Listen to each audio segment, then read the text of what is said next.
Hello, everyone. I'm Andrew Reed, Juris Doctor, Small Business Development, IT, and Marketing Guru from sunny Victoria, BC. Follow me for new podcasts on beginner investing and business as I survive, grow, and prosper in a post-COVID Canada. Disclaimer: my podcast and YouTube content offer very generalized information that has been beneficial to me. Always do your homework and make sure that any moves that you make are truly in your own personal best interest. Nothing in my content is any kind of advice, and continuing to listen constitutes acceptance of this disclaimer in its entirety. Today's podcast, Living a Wealthy Lifestyle. Chances are it's not what you think.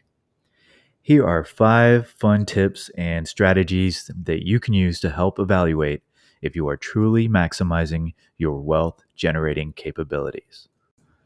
Number 1, gross income is irrelevant. Completely irrelevant. Many would beg to differ, but I will disagree. I think it's about the bottom line. Net monthly investments. How much you are dedicating to your asset pool every month. That's the number that I think truly matters. This is a concept illustrated beautifully in Rich Dad, Poor Dad by Robert Kiyosaki and in The Wealthy Barber by David Chilton. I'll give you an example. You make $100,000 a year, but your expenses, your car, your house payments, entertainment, etc., also total $100,000 a year, possibly more. Your job has a 401k or other pension plan which contributes 4% of your income annually. So ultimately, you are investing around $330 a month, which, although much better than zero, would be in fact less than someone making $50,000 a year who is investing 8% of their monthly income plus paying themselves as frequently as possible to the tune of $50 a week average. So they do a little side job or get a bonus at work. It averages to $550 a month invested.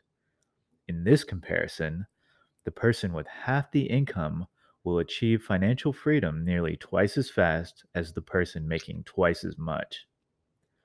Ultimately, the person making $100,000 a year, if they were to trim their expenses more than the $50,000 a year earner, they would have more overall potential to build wealth. Therefore, don't hesitate to live lean and increase that gross income too. Number 2, health and wealth should go hand in hand. Maximize your health. This is a worthy expense to eat as cleanly as possible, to receive medical attention when needed, to proactively address medical issues, to stay fit in both strength and cardio, to stretch and stay flexible, to take care of your skin and your teeth. Wealth and health go hand in hand.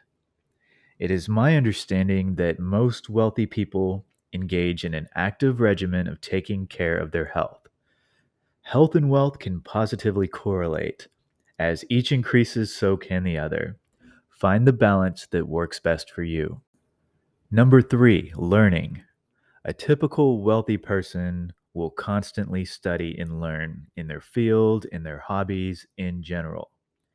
Exercising the mind can help keep it sharp. Some say it even helps stave off diseases like Alzheimer's and dementia.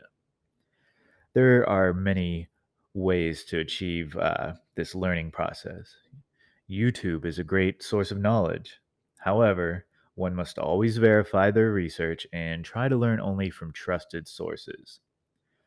Podcasts are great. Same thing applies, though. Make sure you verify that information. Reading is also great, and I recommend scooping up used textbooks at extremely low cost and reading them from cover to cover. Set a reasonable goal. For me, one per month is a reasonable goal. I am currently reading a 3-year-old Canadian business law textbook. I'm over halfway through. Even things you have already learned require a refresher now and then, unless you have an amazing memory ability that I personally do not have. Number four, networking. So often overlooked, especially in these days where social distancing is encouraged, if not mandated by the government. It can be tricky and challenging to network in this post COVID era.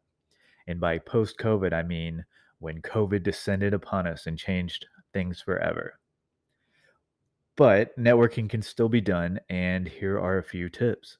A, reach out to people in your field and just have a friendly chat. Maybe you can collaborate on a project, but at any rate, it won't hurt to reach out. You can do this via LinkedIn, Facebook, Instagram, and other social media. B, volunteer. Help make the world and your community a better place and make connections while doing so. You would be surprised at the potential connections that can be made. If you qualify to serve on a nonprofit board of directors, this could maximize your virtual exposure to high value connections. C, track the connections that you make. If you have thousands of contacts, it can be tough to remember them all. I would suggest adding some notes to your contacts on your phone, such as where they work, what their interests are, if they have close family, pets, etc. Always treat your contacts with genuine interest and caring, and you will help ensure they remember you as well. Number five, accounting. The more wealth you make, the easier it is to not pay taxes on it. The massive tax code is really just a book on how to avoid paying taxes. Accountants are typically well versed in the tax code, and for relatively low cost, they can really make the much feared tax time quite pleasant. Make sure to keep proper books so that they have something to work with. This includes the date, the reason for the expense, the amount of the expense, and the actual receipt for the expense whenever possible. Same thing with income. When you got it, the amount, and the reason. When you have multiple companies or side hustles, be sure to keep the accounts, credit cards, and bookkeeping separate whenever possible. Also, slightly related tip, be sure to track your crypto gains and losses as they may be subject to a capital gains tax. If you use a regulated bank like Wealthsimple to trade crypto, they will provide these statements and numbers for you.